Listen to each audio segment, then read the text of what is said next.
tardes, estimados participantes y alumnos cursantes de la unidad curricular materia Teoría General del Proceso, perteneciente a la carrera de Derecho de la Universidad del Falcón en convenio con el Instituto de Estudios de Investigación y Posgrado IEPSI. En la tarde de hoy vamos a dar inicio a la tercera y última actividad sincrónica en lo correspondiente a este periodo 2022-3 con el tema llamado efectos del proceso. En los efectos del proceso se va a tocar todos aquellos relacionados con los efectos que se produce dentro del proceso una vez que se dicta la sentencia, ya que en el tema anterior, en la manera como se desarrolla el proceso, en la cual primeramente se tocan las instituciones procesales relacionados con los principios que rigen el proceso y los sujetos procesales que forman parte del proceso por parte del Estado, el juez, por parte de quienes inician las acciones judiciales, las partes. Una vez que se conocen estos personajes, viene el desarrollo del mismo, en la cual se tocaron los temas relacionados con la demanda, la contestación de la demanda, el lapso probatorio y la sentencia. Pues bien, al dictarse la sentencia, dentro del proceso se van a producir unos efectos que pueden ser de carácter definitivo o de carácter suspensivo, porque en el momento en el cual el juez dicta la sentencia, pues la sentencia es sencillamente para que se cumpla, para que lo establecido en la pretensión se pueda realizar si es declarada con lugar. Y si no tenía razón, se declara sin lugar en el caso de que la pretensión no da lugar a ese reclamo.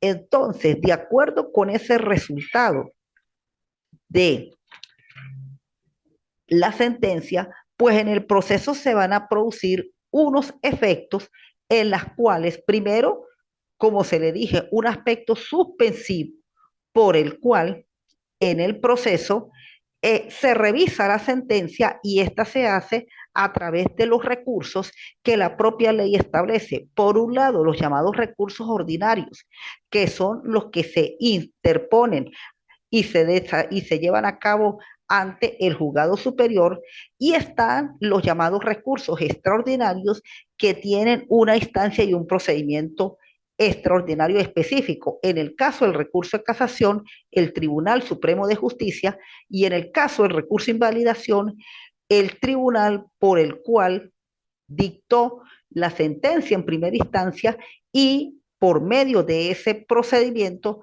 pues poder llevar a cabo ciertas actuaciones que fueron omitidas o que se presentaron situaciones extraordinarias a lo largo del proceso de primera instancia. Eso en el caso suspensivo, pero tenemos también el llamado caso definitivo, en la cual es cuando la sentencia queda definitivamente firme y ella produce el carácter de cosa juzgada. Cuando la sentencia queda definitivamente firme es cuando ella adquiere ese carácter de cosa juzgada, y al adquirir el carácter de cosa juzgada es donde precisamente la sentencia se va a materializar, se va a ser ejecutada y se va a cumplir con ese fin del proceso, como lo es la administración de justicia. Entonces, ahí tenemos cómo dentro del proceso, pues al producirse la sentencia, esa sentencia puede quedar primero objeto a una revisión que es a través de los recursos. Y en caso en que no se lleve a cabo la revisión, pues viene lo relacionado con la ejecución, y ahí es cuando la sentencia pues tiene el carácter de cosa jugada. Por eso es que en cuanto a los recursos, pues en el caso ordinario, la apelación tiene también un efecto devolutivo y suspensivo. El primero es cuando se hace apel en un solo efecto y mayormente ese tipo de apelación en un solo efecto ocurre a lo largo del proceso cuando precisamente se deben corregir ciertas actuaciones, sobre todo producidas por las partes o decisiones producidas por el juez en la cual tengan que corregirse algunos defectos del proceso. Y en ambos defectos, pues esto se produce cuando la sentencia es dictada en primera instancia en forma definitiva o en aquellas interlocutorias que puedan causar un gravamen irreparable a la parte en la cual se le dictó la sentencia y la sentencia, por eso es que esa apelación también se interpone en ambos efectos. Cuando se interpone en ambos efectos, que es el llamado efecto suspensivo, el juicio principal se suspende hasta tanto sea resuelto la apelación en la segunda instancia. Las apelaciones, para eh, tengan el conocimiento aquí los estudiantes, pues ellas general se producen es en los juzgados de segunda instancia, también llamados juzgados superiores. Bien, entonces aquí pues tenemos lo que es la cosa juzgada. Ya la cosa juzgada es lo último que se produce en la sentencia cuando ésta adquiere su carácter definitivo, que generalmente ocurre cuando este, se ejercen los recursos, tanto de apelación como de casación, y ya no hay más nada sobre qué acudir a su revisión. Entonces, a partir de ese momento es cuando tiene el carácter de sentencia definitivamente firme. Bien, cuando la sentencia tiene definitivamente firme, es donde precisamente ella adquiere el carácter de cosa juzgada. Y tenemos como el propio Código de Procedimiento Civil, en su artículo 272, ya nos indica cómo es este carácter de cosa juzgada que tiene la sentencia. La ley establece, la norma establece, ningún juez puede volver a decidir la controversia ya decidida por una sentencia a menos que haya recurso contra ella o que la ley expresamente lo permita. ¿Qué pasa con la cosa juzgada? La cosa juzgada es uno de los mecanismos, de los principios de las garantías procesales por el cual se le da a la sentencia ese carácter de ser una sentencia absoluta, de ser una sentencia por el cual lo que se dictaminó allí es para que se ejecute, para que se materialice. No es que se dicta la sentencia, se apela, se ejercen los recursos, ya los recursos fueron decididos y más adelante se tenga que volver a intentar sobre lo mismo. No, si ya se dictó sobre lo mismo, prácticamente, pues en eso la sentencia, la cosa juzgada es sencillamente ese mecanismo por el cual o esa garantía procesal por el cual la sentencia va a tener su eficacia a los fines de la solución del conflicto y de la administración de justicia. Por eso es que ella no puede volver el juez a dictar otra nueva sentencia sobre el mismo procedimiento porque ya prácticamente ese caso fue resuelto en la oportunidad y en el momento debido. Vamos a darle la bienvenida aquí a una participante que se está incorporando, la estudiante Andreina Uzcati.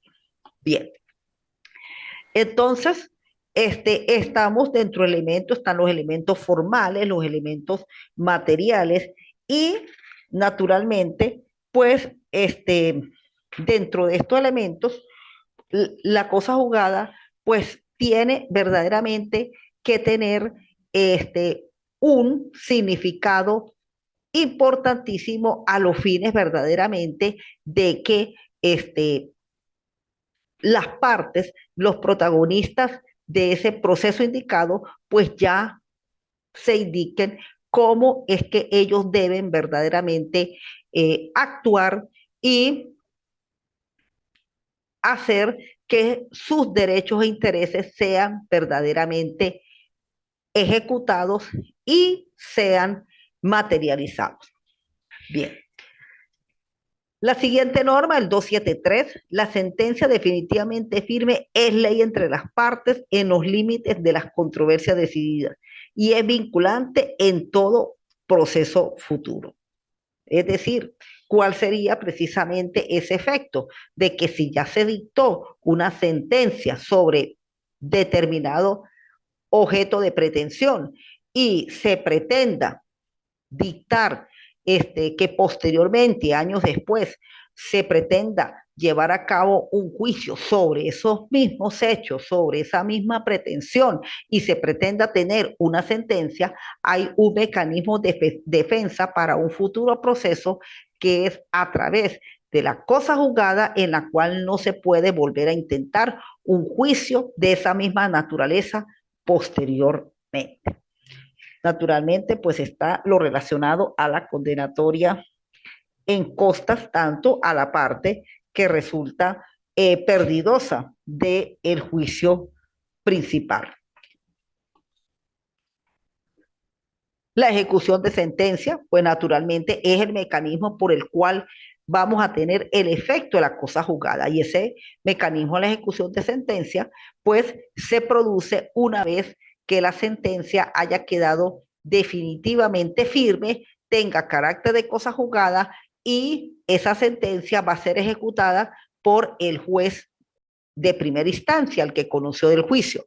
Lo que sucede es que desde los años 1996, 97, por disposiciones de la Dirección de la Magistratura y del Tribunal Supremo de Justicia, para ese entonces Corte Suprema de Justicia, las ejecuciones de sentencia, más que todo las llevan a cabo los tribunales ejecutores de medidas que en las circunscripciones judiciales, estos tribunales son los tribunales de municipio. Bien, aquí tenemos la normativa relacionada con los recursos, tanto de apelación como de hecho y revocatoria, así como también el recurso de casación, que es el que se lleva a cabo en el Tribunal Supremo de Justicia, y el recurso de invalidación, que es el que se lleva en el Tribunal de donde se dictó anteriormente el procedimiento de segunda instancia, que es el que se lleva a cabo con el recurso de casación. Mecanismo de la sentencia es revisada una vez que en primera instancia el juez dicta el fallo, en la segunda instancia la sentencia puede ser ratificada, modificada total o parcialmente. Es más, incluso se dicta una nueva sentencia. Y en segunda instancia, si la sentencia es ratificada o modificada total o parcialmente. Ese procedimiento, ahí tenemos los artículos del 516 al 522. Como les indiqué, en la sentencia se presentan lo que llaman efectos devolutivos y efectos suspensivos. En el primer efecto, que es el que se produce en un solo efecto, que es el devolutivo, cuando la apelación ocurre en un solo efecto, la misma sucede en las llamadas sentencias interlocutorias. Son sentencias que se producen a lo largo del proceso y en esos momentos pues no causan daños irreparables, solamente este tipo de sentencias se utilizan para hacer correcciones que ocurren dentro del mismo proceso y a los cuales hay que hacerle para que el juicio siga su instancia como tiene que ser. Esto es revisado por el juez superior cuando se produce esta sentencia en efecto devolutivo. Se lleva a cabo un cuaderno separado en la cual solamente el superior conoce, es lo que se indica para conocer. El juicio principal continúa y al decidir el superior, pues esas copias regresan al expediente principal y el juicio continúa enmendándose de acuerdo a la corrección que el juez superior le indicó en esa sentencia. El efecto suspensivo, pues ya es cuando las apelaciones en ambos efectos, y como lo indica aquí en su lámina, se produce cuando la apelación ocurre en ambos efectos y la misma sucede en llamadas sentencias definitivas por un lado, en la cual ésta resuelve la pretensión introducida en la demanda. Por una de las partes pueden causar daños irreparables y de esta forma el procedimiento se suspende, el acto de ejecución de sentencia. Se remite el expediente completo al juez superior, donde ejerciendo el control constitucional y de legalidad de la sentencia, puede ser anulada, ordenar dictar una nueva sentencia o también puede convalidarla. Si se dicta una nueva sentencia y una de las partes puede surgir daños irreparables, siempre que por la cuantía o por la materia pueda ejercer recursos extraordinarios como casación e invalidación, y con ellos la nueva sentencia, al quedar firme, se produce la ejecución de la misma. ¿Qué quiere significar esto último? Pues que en las sentencias definitivas o en aquella sentencia interlocutoria que causan un daño irreparable, precisamente en el primer caso, pues en la sentencia definitiva se va a dictar o a modificar una nueva sentencia. Eso es lo que realmente ocurre. Si en esa sentencia definitiva, al corregirse, ya ella queda definitivamente firme, ahí es donde produce el acto de la ejecución de sentencia.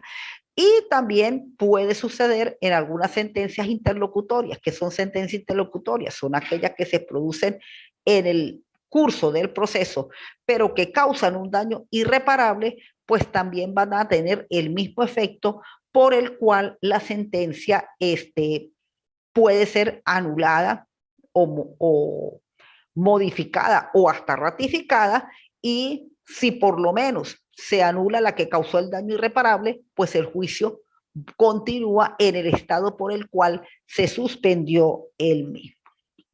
Bueno, y ya la cosa juzgada, pues como se lo indiqué anteriormente, más las dos normas por el cual se les leyó a ustedes, es el efecto impeditivo, el cual en un proceso judicial ocasiona la persistencia de una sentencia judicial firme dictada sobre el mismo objeto.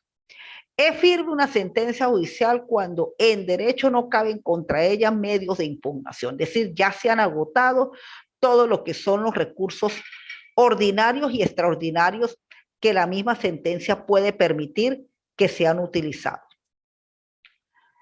En el efecto impeditivo se traduce en el respeto y subordinación de lo decidido sobre lo mismo en el juicio anterior. Por ello también se define como la fuerza que atribuye el derecho a los resultados del proceso. Habitualmente se utiliza como un medio de defensa frente a una nueva demanda planteada sobre idéntico objeto que lo fue de otra controversia ya sentenciada y que le cierra el paso. Como les indicaba anteriormente, la cosa juzgada garantiza dentro de los principios del proceso que no se estén repitiendo constantemente juicios sobre lo mismo. Ya se dictó sobre esa materia, sobre esas partes. Esas mismas partes no pueden sobre la misma materia volver a intentar otro juicio. Ya hubo una sentencia, esa sentencia quedó firme, por lo tanto, esa sentencia es ley para esas partes y ya esas partes tienen que precisamente solucionar el conflicto basado en los dictámenes de la sentencia. Ya eso no da lugar a que posteriormente se vuelva a dictar, a iniciar un nuevo juicio con las mismas partes sobre el mismo objeto, porque ya sobre esa pretensión, sobre ese objeto de esa pretensión, ya fue dictada una sentencia y eso es lo que se tiene que es acatar y cumplir. Eso es lo que se tiene que hacer y eso es lo que precisamente garantiza la cosa juzgada. El carácter definitivo de la sentencia, la ejecución de sentencia, como bien se le dijo anteriormente, la materialización del mandato jurídico por el cual se reafirma la tutela efectiva y por el cual la pretensión invocada por la parte en la demanda tiene su resultado efectivo y cierto. Es decir, ahí es donde precisamente la sentencia se materializa, es en el momento de la ejecución. Ahí tenemos la normativa de la ejecución, desde los artículos 523 al 527 del Código de Procedimiento Civil, sobre el cual, cuando ella se lleva a cabo, pues la sentencia primero tiene que quedar definitivamente firme. Definitivamente firme es por el cual sobre ella ya no se pueden llevar a cabo mecanismos de revisión por ningún lado. El tribunal que la va a ejecutar es el tribunal por el cual conoció el juicio en primera instancia, y el juez la inicia a través de un mandamiento, de un decreto de mandamiento de ejecución, y como toda ejecución de sentencia, pues existe las dos formas de cumplimiento: cumplimiento voluntario, cumplimiento forzoso. Y más o menos ellos tienen su lapso debido para hacerlo, el uno a los 3 días y el otro a los 10 días. El cumplimiento forzoso, voluntario. El cumplimiento forzoso, si lo cumple voluntariamente, pues se va a todo el mecanismo, como lo es llevar el bien a remate, hacer la subasta pública, publicar los carteles de remate, y una vez que se subaste el bien, pagar lo que hay que pagar al acreedor, a los expertos, incluso a los mismos abogados, y si algo queda, ok, va para el del bien. Si no, la obligación fue totalmente cumplida, la pretensión fue totalmente efectuada y ejecutada. Bien, y por último, pues estos son unos juicios en la cual pues tienen más que todo ese carácter en donde se aplica estos mecanismos más que todo de ejecución de sentencia, los llamados juicios ejecutivos: la vía ejecutiva, la intimación, la ejecución de hipoteca, la ejecución de prenda, el juicio de cuentas, en la cual forman parte de los juicios ejecutivos establecidos en el libro cuarto del Código de Procedimiento Civil. Bien, antes de comenzar con el ciclo de preguntas, sobre todo a dos participantes que se han anunciado por acá, pues les informo que ya con esta clase, pues culminamos lo que es el ciclo de intervenciones sincrónicas a través de este mecanismo virtual, y que ya se culmina lo que es el contenido de la materia. En la fecha del 14 al 20 de noviembre, pues tienen la presentación de esta unidad. Y sobre todo quiero participarles a los que todavía tienen algunas asignaciones pendientes, pues va a abrirse la plataforma en 4 días para que los estudiantes pues puedan presentar aquellas asignaciones que evaluaciones que no presentaron en sus debidas oportunidades en las fechas, en la semana de presentación asignadas por la universidad, por lo que estén muy pendientes para que de esa manera pues logren cumplir con las evaluaciones de la materia. Bien, de mi parte pues eh, considero que la materia pues fue cubierta en su totalidad, sobre todo con respecto al primer tema, donde sí, debido a un problema que se presentó en ese momento con la luz, pues era más que todo lo relacionado a lo que es el derecho procesal, las ramas del derecho procesal, y lo que es el aspecto científico, el derecho procesal, en la cual pues corresponde todo lo que tiene que ver con el proceso. Esta es una materia que por lo general pues forman parte de las ramas del derecho adjetivo, de las ramas del derecho público, y es una rama en la cual pues más que todo se rige es por las normas del Código de Procedimiento Civil, que era lo que correspondía al primer tema, y fue donde hubo una pequeña, vamos a decir, interrupción por las cuestiones del servicio eléctrico. Bien, sin más preámbulo y sin más información, pues escucho dudas, preguntas. Todavía pues nos quedan unos minutos, tanto del tema de hoy o si también, si quieren algunas aclaratorias de los temas anteriores, pues todavía estamos a tiempo, tenemos la plataforma abierta, tenemos el tiempo disponible para ello. Escucho entonces inquietudes de los estudiantes. Bien, aquí la señora Cristal Camargo. Buenas tardes, profesora. Buenas tardes. Quería hacerle Vamos a ver si le una baja. preguntita sobre el trabajo teórico. Ajá.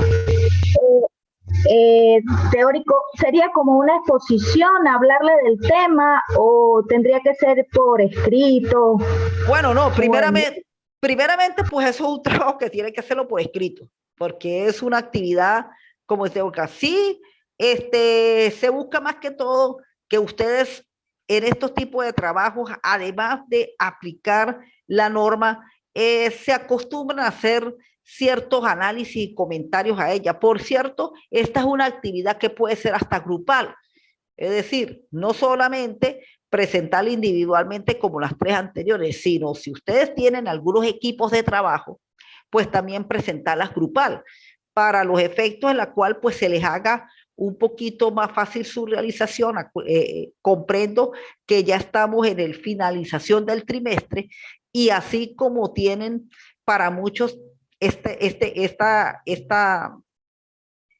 actividad evaluativa tiene que presentarla obligatoriamente porque creo que ya para algunos, si no presentan ya esta materia, pues la materia la van a ver con una situación muy comprometida, ¿ves?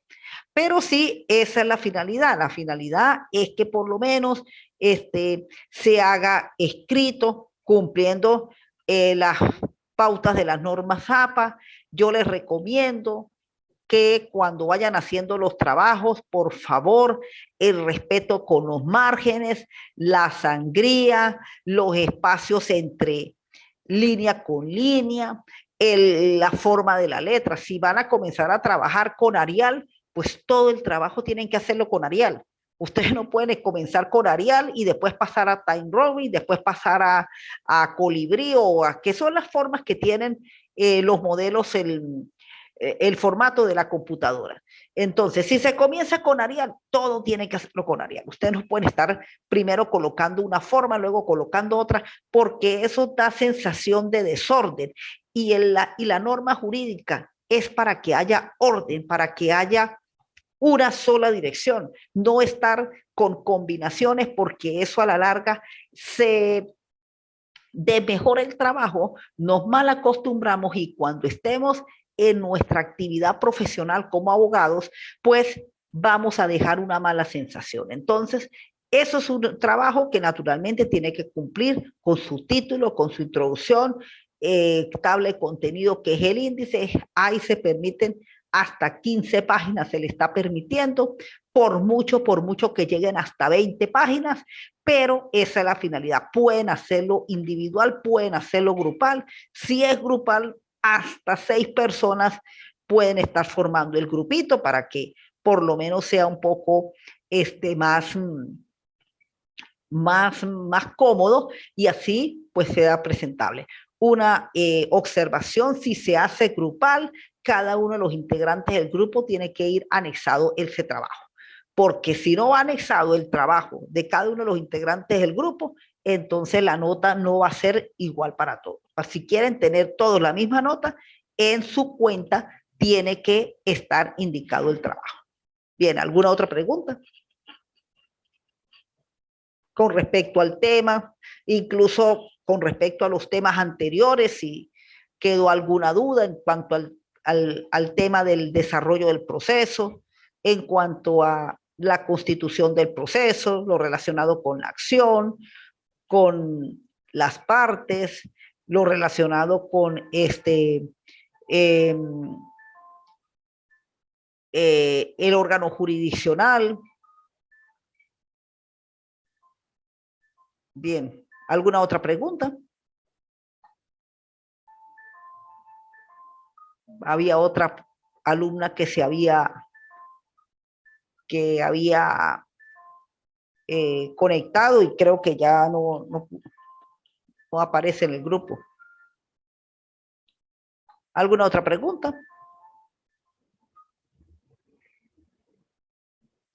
Bien, así muy someramente, bueno, la materia de teoría general del proceso, pues sobre todo se enfoca en lo que generalmente hay que conocer del proceso.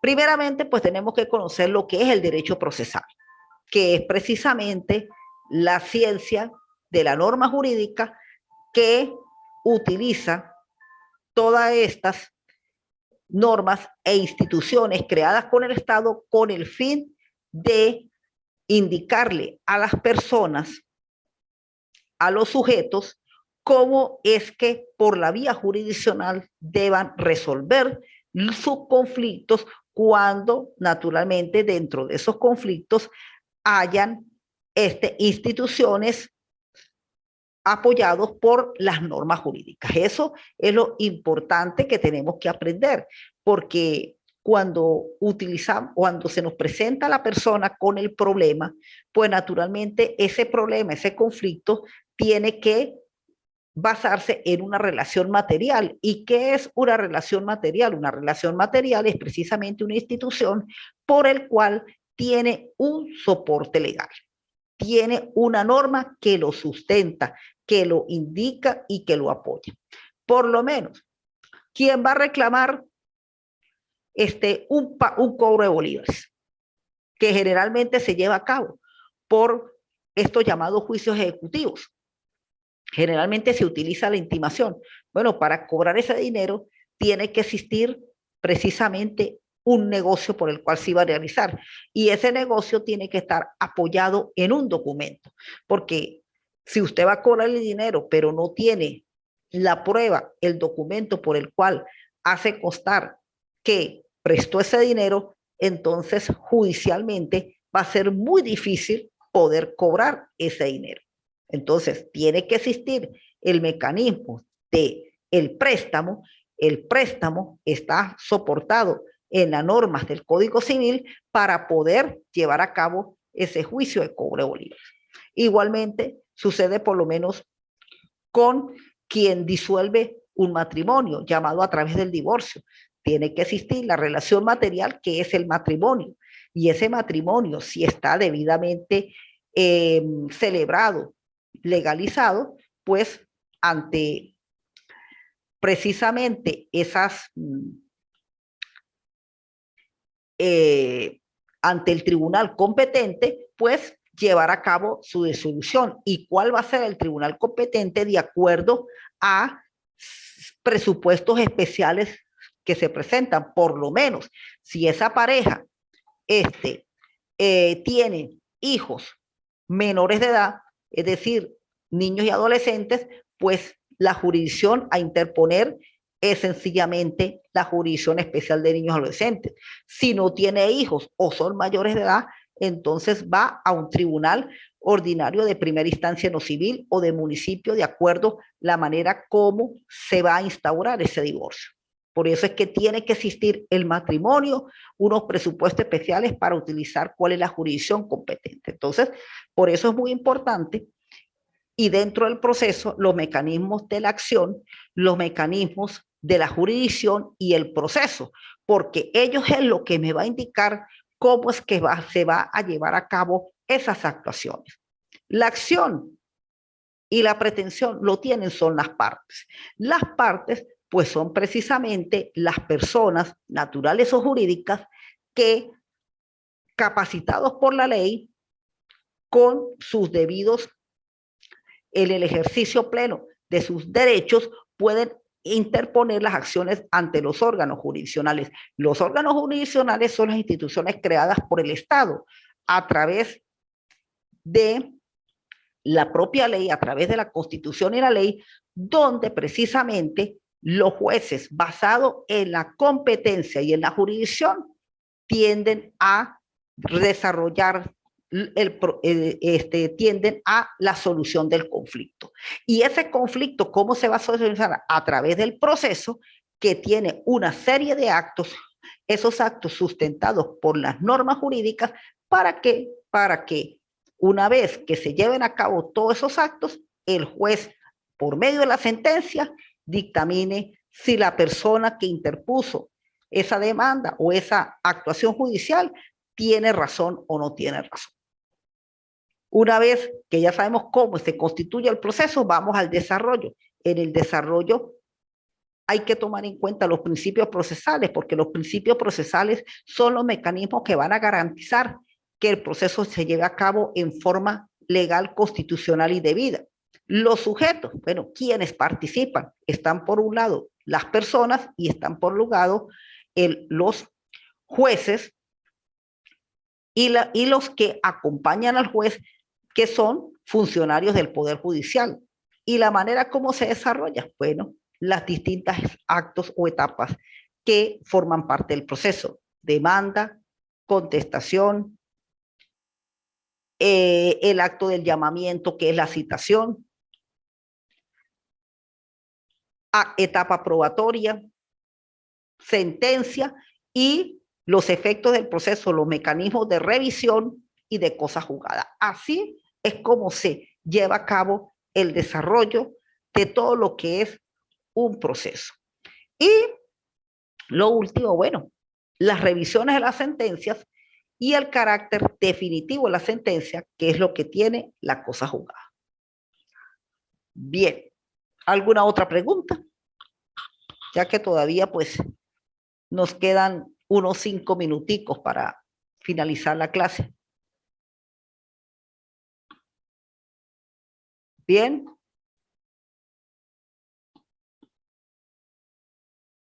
Vamos a ver, no hay más preguntas. Ya creo que quedó claro lo de las evaluaciones, en la cual pues a partir del próximo lunes, bueno, se inicia prácticamente la revisión de la última evaluación, pero la evaluación ya la pueden ir presentando. No es que tengan que presentarla a partir del lunes, es que ya la pueden ir presentando la cuarta evaluación. Lo único que hay que estar pendiente es que después del 20 se van a dar 4 días para apertura de plataforma y los estudiantes envíen aquellas evaluaciones que no presentaron en su debida oportunidad. Entonces, eso es lo que se pide en que va a ocurrir la evaluación, que por lo general, vamos a ver qué determina la coordinación. En un principio se estaba diciendo que una sola es la que se puede presentar. Por eso, quien tiene a cabo 2 evaluaciones, procure presentar la tercera, que es esta que viene, para que pueda presentar la cuarta. Ahora, aquellos que la cual tienen una evaluación presentada tienen que obligatoriamente presentar esta tienen que presentarlo obligatoriamente, y posteriormente presentar esa tercera para que puedan dar la posibilidad de aprobar la materia. Así que, por favor, ya presenten sus evaluaciones, sobre todo esta cuarta. Tienen la oportunidad de hacerla en forma grupal para que por lo menos puedan cumplir con sus objetivos, con sus contenidos, y les he dado precisamente un resumen prácticamente de todo el contenido de la materia, para que a quienes por lo menos les faltó presentar la primera o les faltó presentar la segunda y hasta la tercera, puedan después del día 20 presentar la que no presentaron en su debido momento. También hay oportunidad de los otros temas si quedaron algunas dudas. Feliz tarde, doctora. Gracias por la explicación. Bueno, buenas tardes. ¿Alguna pregunta? No, todo quedó bien explicadito. Gracias. Bueno, cómo no. De todas maneras, ahí le di un resumen casi de todo el contenido de la materia correspondiente al trimestre, ¿ves? Por si Perfecto. acaso, si le quedó alguna cuestión que que no le había quedado en el material, pues bueno, con este pequeño resumen, pues se aclararon las situaciones. Por favor, como les repito, traten presentar la actividad, que esta actividad sea presentada y si quedó una de las 3 anteriores pendientes, porque por ahora como que la información es que solamente pueden presentar una. O sea, que al que le quedaron 2, una y bueno, el de 3, pues la cosa se le pone, bueno, tendrá que sacar en esta 100 para que pueda aprobar la materia, pero de verdad que no dejen para tarde, porque los mecanismos de estos sistemas de plataforma tienen sus inicios, tienen su final, y si no se cumple en la fecha indicada y en los momentos indicados y en la hora indicada, entonces más adelante tienen serios inconvenientes. Bueno, si no hay más puntos que aclarar, pues damos por culminada la clase de esta tarde. Bueno, de mi parte fue un placer haber sido su profesora, su facilitadora. Bueno, ahí cuentan con un material de apoyo, con una bibliografía, en la cual no solamente les va a servir a ustedes para el estudio de la materia, sino también les va a servir para su formación profesional como abogados, porque con toda esta bibliografía, pues son mecanismos en los cuales uno pues debe contar a los fines de llevar a cabo su trabajo como abogados, estemos en la función que estemos, seamos litigantes, sean funcionarios públicos o sea asesores de cualquier institución, porque el éxito del derecho es en la manera como sepamos utilizar las normas y buscar la mejor manera, apegados a la ley, en la solución de los conflictos. Bueno, si no hay más puntos que aclarar, pues de mi parte muchas gracias por la atención y pues nos veremos en el próximo trimestre cuando se avance con el derecho procesal 1 y 2. Bien, feliz tarde y hasta luego.